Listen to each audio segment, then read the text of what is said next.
ऋतुराज गायकवाड़ और रिंकू सिंह की तूफानी बल्लेबाजी के बाद प्रसिद्ध कृष्णा और जसप्रीत बुमराह की शानदार गेंदबाजी के दम पर टीम इंडिया ने जीता दूसरा मुकाबला। नमस्कार दोस्तों, स्वागत है आपका एक बार फिर हमारे चैनल में। भारत और आयरलैंड के बीच दूसरे टी20 मुकाबले में टीम इंडिया को बेहद ही शानदार जीत मिली, जहां पर पहले बल्लेबाजी में टीम इंडिया की तरफ से ऋतुराज गायकवाड़ और रिंकू सिंह के साथ संजू सैमसन की तूफानी बल्लेबाजी देखने को मिली। तो वहीं पर इसके बाद गेंदबाजों के कमाल के परफॉर्मेंस ने टीम इंडिया को इस मुकाबले में शानदार जीत दिला दी। तो दोस्तों, हम आपको इस मुकाबले में टीम इंडिया की इनिंग से लेकर आयरलैंड की इनिंग तक का पूरा हाईलाइट बताएंगे। लेकिन दोस्तों, उससे पहले आप भी रिंकू सिंह के इस बेहद ही शानदार परफॉर्मेंस से खुश हैं तो इस वीडियो को लाइक जरूर करें और साथ ही साथ अभी तक चैनल को सब्सक्राइब नहीं किया तो चैनल को सब्सक्राइब करके बेल आइकन जरूर दबा लें। तो चलिए दोस्तों, इस मुकाबले का पूरा हाईलाइट जानते हैं शुरुआत से ही। तो दोस्तों, हम दूसरे टी20 मुकाबले की शुरुआत की बात करें तो सबसे पहले टॉस की बात करें तो टॉस के लिए आज सिक्का उछाला पॉल स्टर्लिंग ने और गिरा भी उन्हीं के पक्ष में। टॉस जीतकर उन्होंने पहले भारतीय टीम को बल्लेबाजी के लिए आमंत्रित किया। तो वहीं पर दोनों टीमें आज बगैर किसी बदलाव के साथ मैदान पर उतरी, यानी कि पिछले मुकाबले की उन्हीं प्लेइंग 11 के साथ एक बार फिर खेलती हुई नजर आई। दोनों टीमों के नेशनल एंथम के बाद शुरू हुआ आज का महामुकाबला। तो दोस्तों, भारतीय टीम की तरफ से एक बार फिर पारी की शुरुआत करने उतरे यशस्वी जायसवाल, तो उनके साथ थे ऋतुराज गायकवाड़।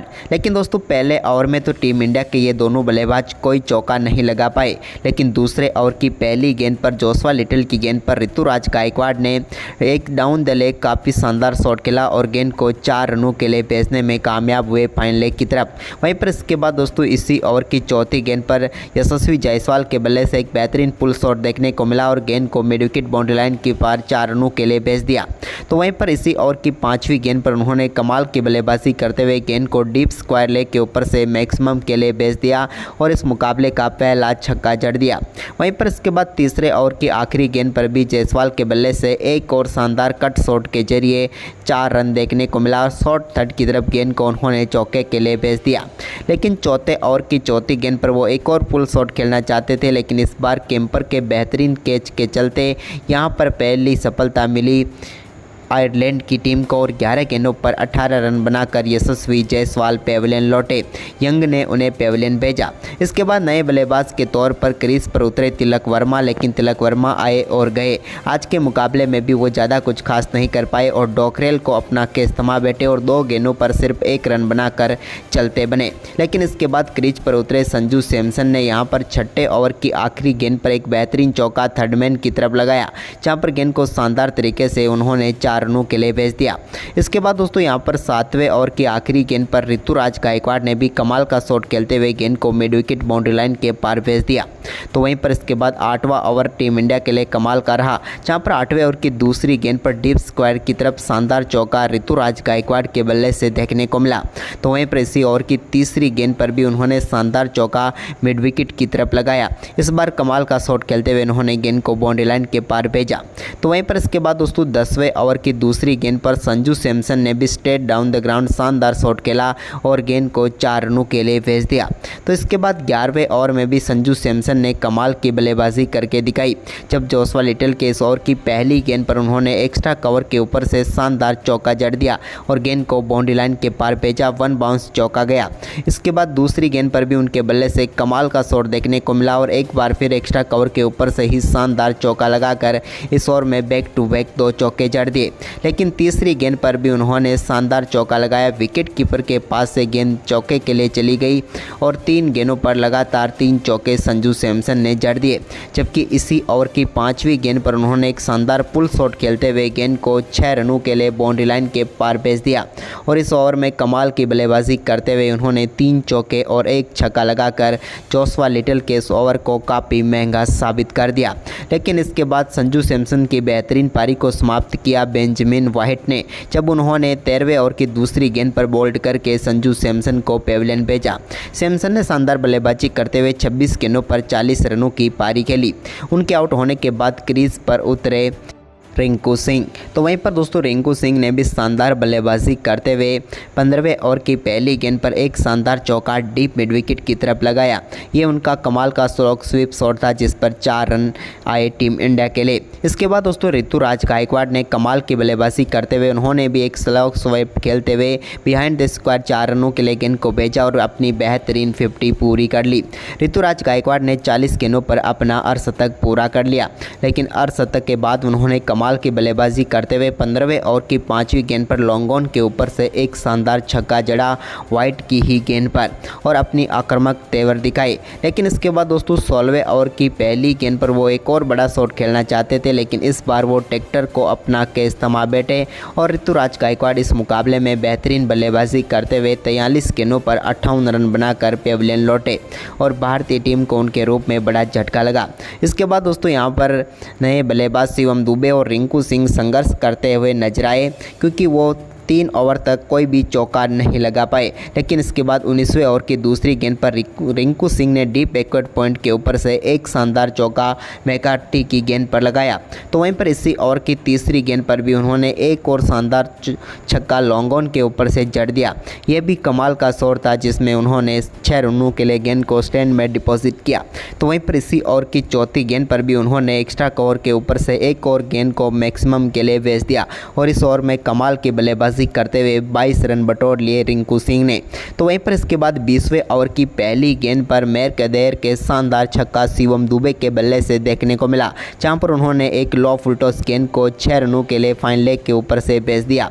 तो वहीं पर इसी ओवर की दूसरी गेंद पर भी उन्होंने एक और शानदार छक्का मिड विकेट के ऊपर से लगाया और यहां पर कमाल की टाइमिंग उनके बल्ले से देखने को मिली। तो वहीं पर इसी ओवर की चौथी गेंद पर डीप मिड विकेट के ऊपर से रिंकू सिंह ने भी शानदार छक्का जमा दिया। लेकिन दोस्तों 5वीं गेंद पर वो एक और बड़ा शॉट खेलना चाहते थे, लेकिन यहां पर यंग ने उनका कैच किया और मार्क अदेर ने पेविलियन भेजा।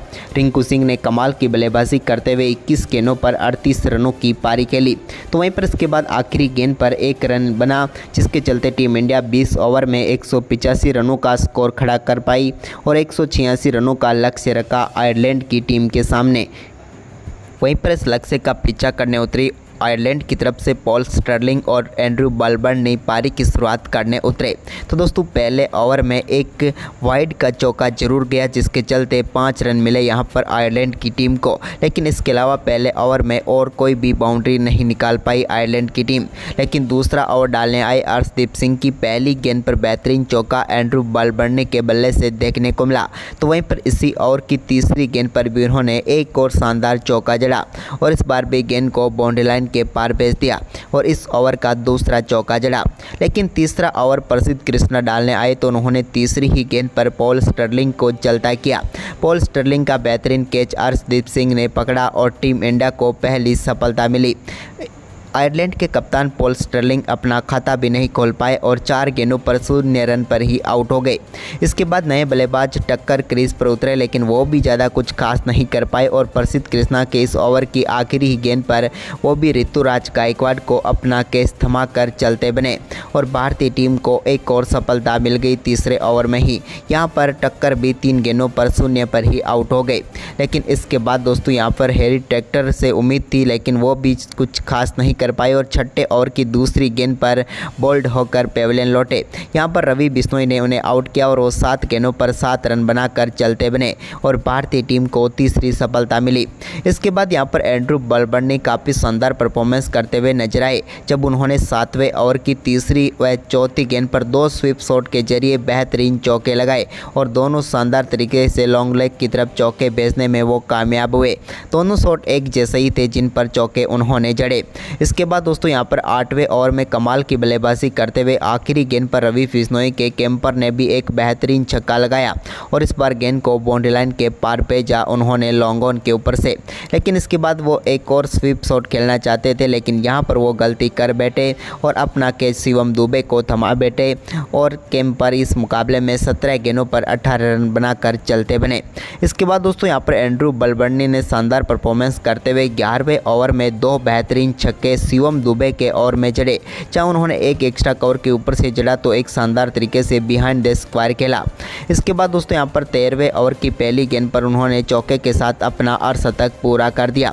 यह उनके टी20 कैरियर का 10वां अर्धशतक था। अर्धशतक के बाद यहां पर दूसरे छोर से डॉकरेल ने भी शानदार परफॉर्मेंस करते हुए 13वें ओवर की आखिरी गेंद पर एक बेहतरीन छक्का जड़ा लॉन्ग ऑन के ऊपर से रवि बिश्नोई की गेंद पर, और इन दोनों बल्लेबाजों के बीच शानदार 50 रनों की पार्टनरशिप पूरी हो गई। लेकिन इसके बाद दोस्तों यहां पर बलबर्नी और डॉकरेल के बीच मिसअंडरस्टैंडिंग हुई और यहां पर रनआउट होकर पेविलियन लौटे डॉकरेल। लेकिन इसके बाद शानदार परफॉर्मेंस करते हुए 16वें ओवर की तीसरी गेंद पर बॉलबर्नी ने एक और शानदार छक्का डीप स्क्वायर के ऊपर से जड़ा, लेकिन इसकी अगली ही गेंद पर वो अपना विकेट गंवा बैठे और अर्शदीप सिंह ने संजू सैमसन के हाथों कैच कराकर उन्हें पेविलियन भेजा। इस मुकाबले में एंड्रू बॉलबर्नी ने कमाल की बल्लेबाजी करते हुए 51 गेंदों पर 72 रनों की पारी खेली। लेकिन उनके आउट होने के बाद यहां पर जसप्रीत बुमराह ने टीम इंडिया को एक और सफलता मैकार्थी के रूप में दिला दी। 17वें ओवर की चौथी गेंद पर जसप्रीत बुमराह ने मैकार्थी को रवि बिश्नोई के हाथों कैच कराकर पेविलियन भेजा। इस मुकाबले में तो मैकार्थी कुछ ज़्यादा खास नहीं कर पाए और 4 गेंदों पर 2 रन बनाकर चलते बने।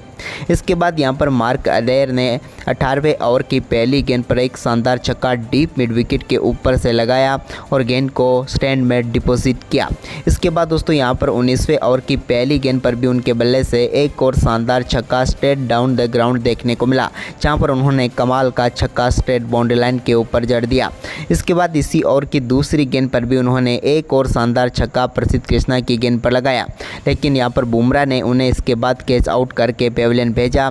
मार्क अदेर यहां पर 15 गेंदों पर 23 रन बनाकर आउट हुए। इसके बाद टीम इंडिया ने शानदार परफॉर्मेंस करते हुए इस मुकाबले को 33 रनों से जीत लिया। आयरलैंड की टीम ने 20 ओवर में 152 रन ही बनाए, जबकि भारतीय टीम ने सीरीज में अब 2-0 की बढ़त बना ली है। तो दोस्तों टीम इंडिया की जीत आपको कैसी लगी हमें कमेंट में ज़रूर बताएं।